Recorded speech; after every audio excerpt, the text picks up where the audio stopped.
Nesta aula, vamos falar sobre transformações geométricas em três dimensões. Como vimos em nossa última aula, as transformações geométricas transformam pontos em novos pontos e vetores em novos vetores. Isso é, uma transformação geométrica nunca irá, por exemplo, transformar um ponto em um vetor. Nós utilizamos coordenadas homogêneas para obter uma unificação de transformações lineares com translação, e utilizaremos em uma aula futura também para realizar a operação de projeção. Como vimos, um ponto P em duas dimensões possui dois coeficientes, px e py. Em coordenadas homogêneas, esse mesmo ponto irá possuir três coeficientes, onde o último coeficiente é igual a 1. Também em duas dimensões, um vetor possui dois coeficientes, tx e ty. Em coordenadas homogêneas, esse mesmo vetor irá possuir três coeficientes, onde o último coeficiente é igual a 0. Em três dimensões, um ponto P possui três coeficientes, px, py e pz. Em coordenadas homogêneas, esse mesmo ponto irá possuir quatro coeficientes, onde o último coeficiente novamente é igual a 1. Também em três dimensões, um vetor t possui três coeficientes, tx, ty e tz.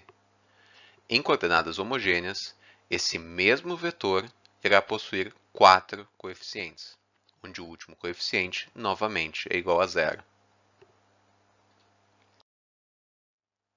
Antes de estendermos as transformações que vimos na última aula para três dimensões, vamos rapidamente revisar algumas ideias importantes. Aqui vemos uma operação de translação de um ponto P bidimensional utilizando um vetor de deslocamento t. A matriz que representa essa translação em coordenadas homogêneas possui o valor 1 na última linha e última coluna. Esse valor é muito importante para preservarmos a semântica do ponto ou vetor sendo transformado. Para entender isso, imagine uma matriz similar, mas com o último valor colocado em 0. Ao aplicarmos essa matriz em um ponto, o qual possui o último coeficiente igual a 1 em coordenadas homogêneas, vemos que o mesmo foi incorretamente transformado em um vetor, pois o último coeficiente se tornou 0. Logo, podemos ver que essa transformação é inválida. Aqui temos uma matriz de rotação bidimensional por um ângulo alfa, representada em coordenadas homogêneas. Novamente, note o valor 1 na última linha e última coluna. Como vimos na última aula, ao aplicarmos essa matriz em um ponto, estamos, na verdade, rotacionando o vetor que define esse ponto em relação à origem do sistema de coordenadas. Podemos dizer, então, que o ponto é rotacionado em relação à origem. Essa mesma observação é válida para uma matriz de escalamento, como vemos aqui.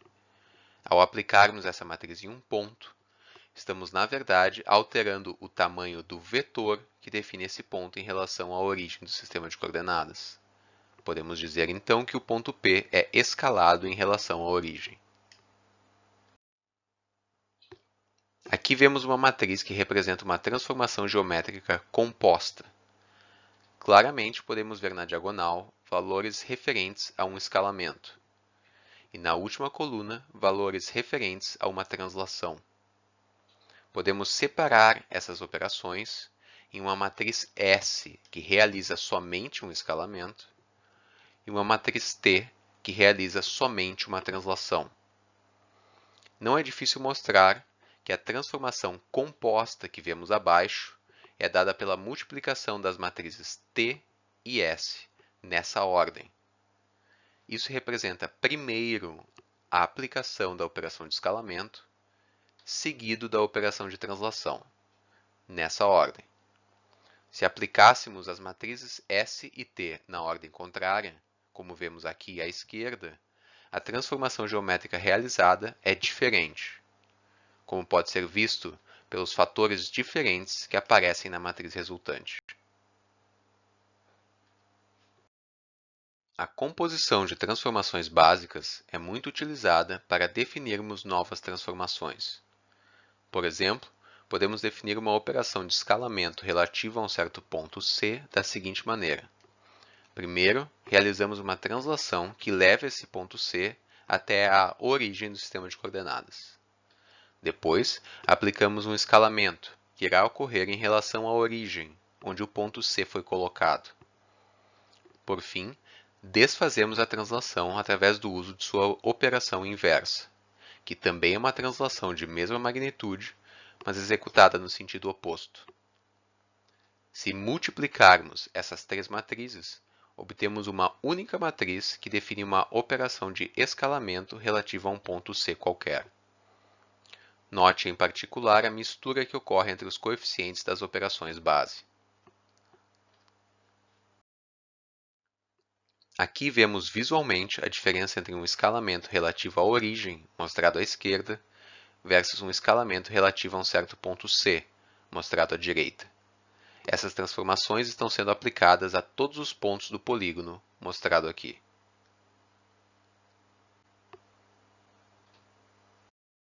No pipeline gráfico de rendering por rasterização, a operação de Screen ou Viewport Mapping representa uma transformação geométrica bidimensional.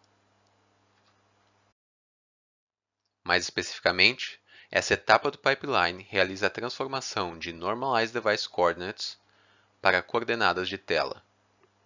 No exemplo que vemos aqui, a região de desenho na tela está definida entre os pixels nas posições 300 e 200 e 1100 e 800, definindo uma janela de desenho com tamanho de 800 por 600 pixels. Essa transformação é definida pelo fato que mapeia a coordenada -1, em NDC para o pixel no canto inferior esquerdo da tela de desenho, nas coordenadas de tela. E a coordenada 1 é mapeada para o pixel no canto superior direito. De maneira genérica, essa transformação mapeia um retângulo com vértices A e B em um segundo retângulo com vértices P e Q. A derivação da matriz de transformação geométrica que mapeia o retângulo AB no retângulo PQ pode ser feita da seguinte maneira. Primeiro, realizamos uma translação que posiciona o vértice A na origem.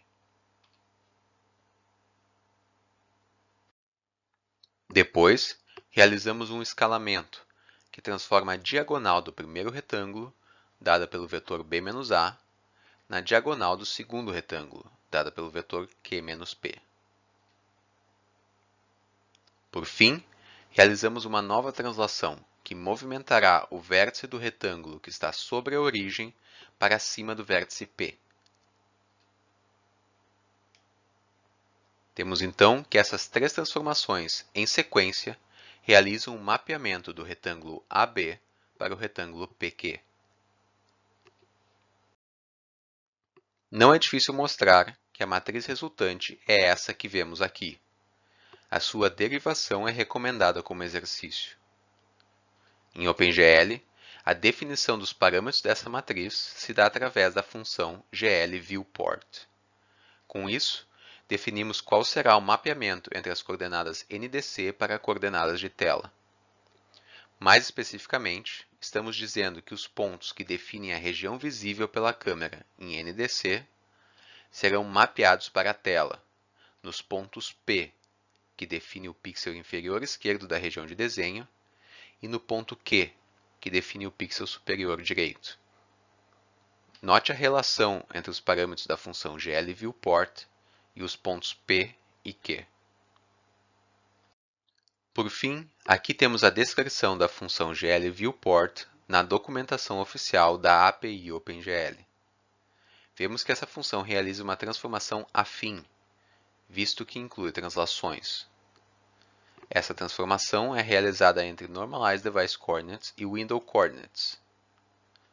Podemos obter as equações definidas na documentação através da aplicação da matriz que definimos anteriormente, com os parâmetros que também tínhamos definido.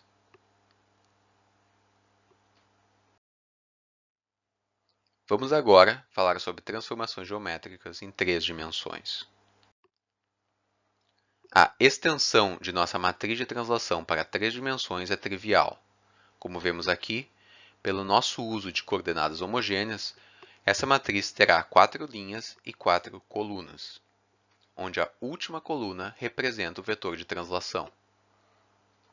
De maneira similar, nossa matriz de escalamento em 3 dimensões, utilizando coordenadas homogêneas, também possui 4 linhas e 4 colunas, e contém na sua diagonal os fatores de escala para cada dimensão. Como já sabemos, ao aplicar essa matriz em um ponto, na verdade estamos fazendo o escalamento do vetor que define esse ponto em relação à origem. Rotações se tornam mais complicadas em 3 dimensões. Como vemos aqui, não é óbvio como que devemos proceder para estender uma matriz de rotação de 2 para 3 dimensões. Temos então que nos perguntar de quantas maneiras podemos rotacionar um objeto em 2 e 3 dimensões. Em 2 dimensões, podemos rotacionar um objeto no sentido horário ou anti-horário, e esses sentidos estão associados ao sinal do ângulo que utilizamos na matriz de rotação bidimensional. Em 3 dimensões, aparentemente temos um número infinito de possíveis rotações para um objeto.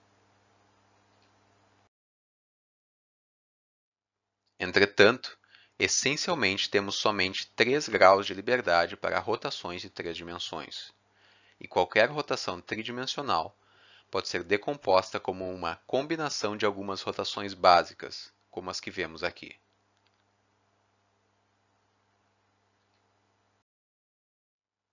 Essa matriz realiza uma rotação em torno de um dos eixos de nosso sistema de coordenadas. Note, aqui, temos o cosseno e o seno do ângulo de rotação. Ainda, podemos ver que a terceira linha dessa matriz é igual à linha existente em uma matriz de identidade. Isso significa que a coordenada z do ponto, sendo transformado, será preservada pela transformação. Portanto, essa matriz representa uma rotação em torno do eixo z. Como no caso bidimensional, essa rotação ocorre em torno da origem do sistema de coordenadas, como vemos aqui.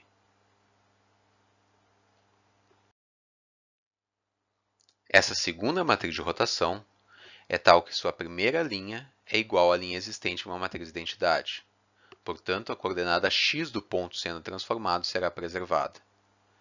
Logo, a rotação representada por essa matriz é uma rotação em torno do eixo x.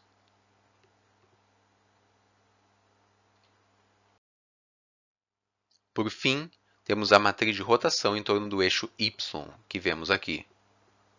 Note que o posicionamento do sinal negativo nessa matriz é diferente do posicionamento do sinal nas matrizes anteriores. Alterar a posição desse sinal entre os senos é equivalente a computar a transposta dessa matriz que vemos aqui. Como vimos na aula passada, a transposta de uma matriz de rotação representa a rotação inversa, isso é, uma rotação em torno do mesmo eixo, mas no sentido contrário. Portanto, o posicionamento do sinal negativo que vemos aqui determina o sentido da rotação conforme vemos na animação abaixo. Escolhemos o sinal nessa posição por questão de consistência. Note que a matriz de rotação em torno do eixo z, que definimos anteriormente, executa uma rotação no sentido de x para y. De maneira similar, a matriz de rotação em torno do eixo x, que definimos anteriormente, executa uma rotação no sentido de y para z. Por fim, a matriz de rotação em torno do eixo y, com sinal de negativo posicionado conforme vemos aqui, executa uma rotação no sentido de z para x, fechando o nosso ciclo de maneira consistente. Qualquer rotação em 3 dimensões pode ser decomposta através da combinação de 3 rotações em sequência em torno dos eixos x, y e z. Mais precisamente, seja M uma matriz que representa uma rotação 3D qualquer. Então, sempre existem 3 ângulos alfa, beta e gama, tal que m é igual à composição das rotações em x, y e z, nessa ordem, respectivamente pelos ângulos alfa, beta e gama. Também existem outros três ângulos alfa', beta' e gama', tal que m também é igual à composição das rotações em z, y e x, com esses novos ângulos. Notem que invertemos a ordem da composição das rotações. Na verdade, podemos realizar essa composição em qualquer ordem, e sempre existirão três ângulos que representam a rotação m para a ordem escolhida. Podemos fixar, por exemplo, a ordem de rotação x, y e z, definindo assim uma matriz de rotação R parametrizada por três ângulos, alfa, beta e gama. Esses tipos de representação para rotações tridimensionais se chamam ângulos de Euler. Nós temos aqui um objeto no qual estamos aplicando uma matriz de rotação, mostrada aqui embaixo. Essa matriz de rotação está sendo definida através de ângulos de Euler, na seguinte ordem. Nós temos primeiro uma rotação em torno do eixo x, seguida de uma rotação em torno do eixo y, seguida de uma rotação em torno do eixo z. No momento, essas três matrizes de rotação base estão com o ângulo setado em zero e, portanto, nós não temos nenhuma rotação sendo aplicada no objeto no momento.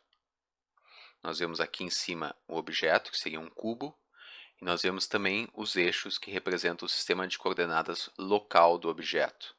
No caso, o eixo x em vermelho, o eixo y em verde e o eixo z, que está apontando para fora da tela. No momento não pode ser visto, mas vai aparecer em azul daqui a pouco. Eu posso, por exemplo, aplicar uma rotação em torno deste eixo z, que aponta para fora da tela, aumentando o ângulo dessa matriz z. Como podemos ver, o objeto está rotacionando em torno do eixo z. Eu posso então aumentar o ângulo da matriz y. Nós conseguimos ver que agora o objeto está rotacionando em torno do eixo y, que seria esse eixo em verde. E por fim, eu posso aumentar o ângulo da matriz x e podemos ver que o objeto agora está rotacionando em torno do eixo x, que seria esse eixo em vermelho. Notem que a todos os momentos nós temos somente três matrizes base e nós estamos modificando os parâmetros dessas matrizes base, que estão sendo multiplicadas nessa ordem para definir a matriz de rotação que é aplicada em todos os pontos do objeto. No caso, eu posso modificar qualquer um desses ângulos a qualquer momento. Então, nós podemos agora, por exemplo, modificar o ângulo da matriz y. E, como podemos ver, nesse momento, o objeto está rotacionando de uma maneira um pouco diferente do que nós imaginaríamos. Nós talvez esperássemos que o objeto rotacionasse em torno deste eixo em verde, que seria o eixo y do sistema de coordenadas local do objeto. Entretanto, ao modificar o ângulo dessa matriz y, nós vemos que o objeto faz uma rotação diferente. Por que isso acontece? Isso acontece pois a rotação em torno do eixo x acontece antes da rotação em torno do eixo y.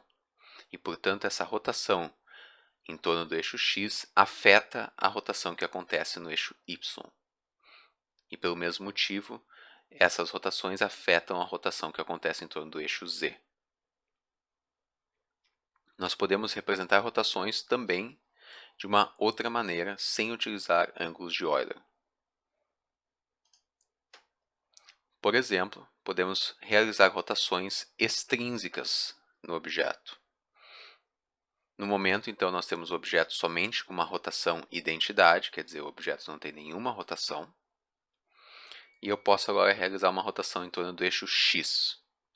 Para isso, eu vou pegar a rotação atual, que seria a rotação identidade, e multiplicar uma matriz de rotação em x, com um pequeno ângulo de rotação, à esquerda da transformação atual. se eu quero rotacionar o objeto novamente um pouco mais em torno do eixo x, nós vamos multiplicar uma outra vez a matriz de rotação em x à esquerda da transformação atual. Agora, se eu quero rotacionar o objeto em torno do eixo z, nós aplicamos uma matriz de rotação z à esquerda da transformação atual, que era xxi, e agora virou zxxi. Notem que quando nós fazemos isso, nós estamos rotacionando o objeto em torno do eixo z global, que seria o eixo z que está apontando para fora da tela. Por isso que essa se chama rotação extrínseca. Se agora aplicarmos uma rotação em torno do eixo y, através da multiplicação à esquerda de uma matriz de rotação em y, nós conseguimos ver que o objeto está rotacionando em torno do eixo y global, que seria o eixo y que aponta para cima, e não o eixo y local do objeto, que seria esse eixo que nós vemos aqui. Portanto, para realizar rotações extrínsecas, nós podemos sempre multiplicar a transformação atual por uma matriz de rotação à esquerda. Podemos também realizar rotações intrínsecas, onde a multiplicação acontece sempre à direita. Então, nós temos aqui novamente o objeto na posição original, com a matriz de transformação em identidade, isso é, sem nenhuma transformação. Se aplicarmos agora uma rotação em torno do eixo x, nós multiplicamos a transformação atual sempre à direita. Agora, eu quero realizar uma rotação em torno do eixo z local do objeto, que seria esse eixo em azul. Nós então multiplicamos a transformação atual por uma matriz de rotação em z à direita. E à medida que vamos adicionando matrizes de rotação à direita da transformação atual, nós estamos sempre rotacionando o objeto em relação ao seu sistema de coordenadas local. Por isso essas se chamam rotações intrínsecas. O eixo y do sistema local do objeto está nessa posição. Portanto, se nós multiplicarmos a transformação atual à direita por uma nova matriz de rotação em y, nós temos rotação em torno do eixo y local do objeto.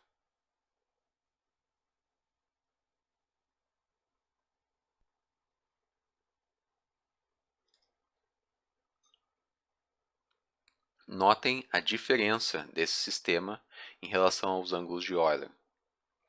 Com ângulos de Euler, nós temos sempre 3 ângulos e somente 3 matrizes. E nós estamos modificando esses ângulos sem adicionar novas matrizes na transformação. Dependendo das transformações que já existem, a rotação que nós obtemos nem sempre é uma rotação óbvia. Por exemplo, aqui, nós estamos mudando o ângulo da rotação em y e o objeto rotaciona em torno de um eixo diferente no espaço.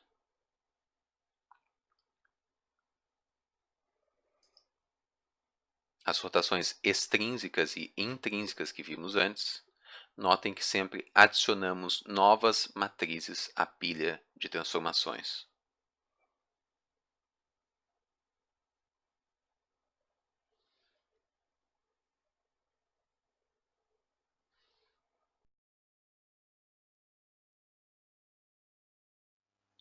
Ângulos de Euler possuem alguns problemas. Por exemplo, para a definição das rotações na ordem que vemos aqui, dependendo do valor do ângulo β da rotação intermediária y, temos que as rotações em x e z podem virar rotações em torno do mesmo eixo, levando a uma perda de um grau de liberdade de rotações. Esse problema se chama de gimbal lock.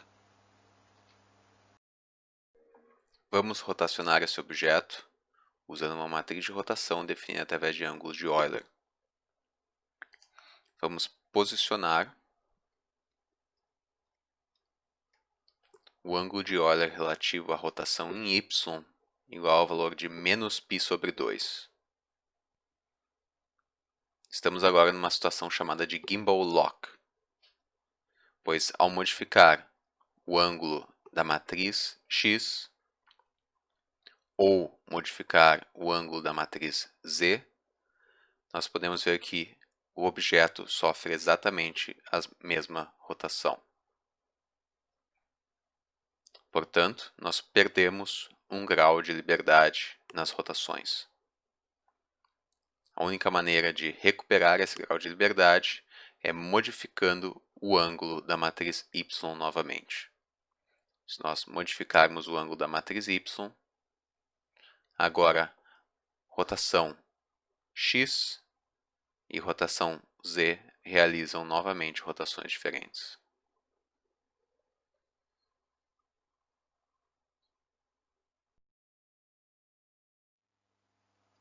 Recomendo a todos que assistam ao vídeo no link que está sendo mostrado aqui para uma explicação intuitiva sobre a causa de gimbal lock. Um segundo problema de ângulos de Euler está ligado a animações.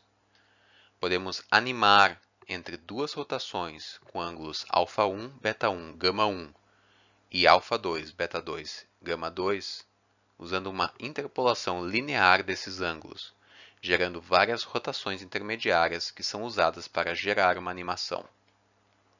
Entretanto, esse procedimento nem sempre gera o resultado esperado, como veremos a seguir.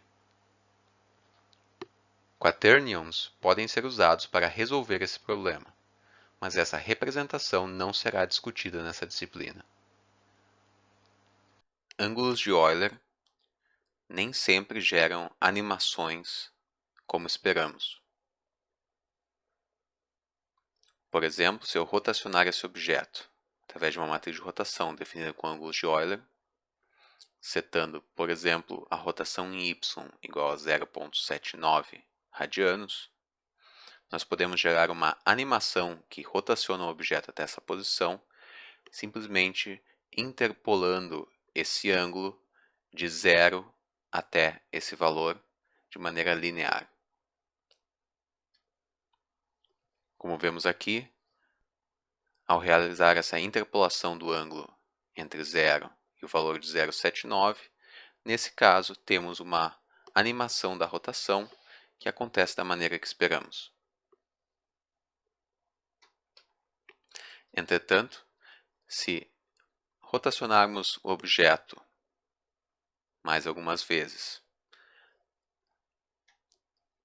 até que posicionamos ele em uma outra posição que gostamos, agora, ao tentarmos interpolar os três ângulos entre 0 e os valores que são mostrados aqui, o objeto rotaciona de uma maneira não esperada.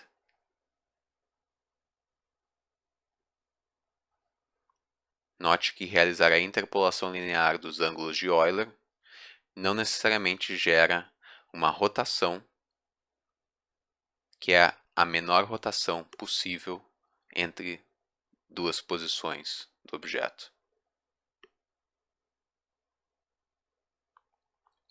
Nesse caso, claramente a rotação esperada não deveria estar inclinando o objeto, como nós vemos aqui.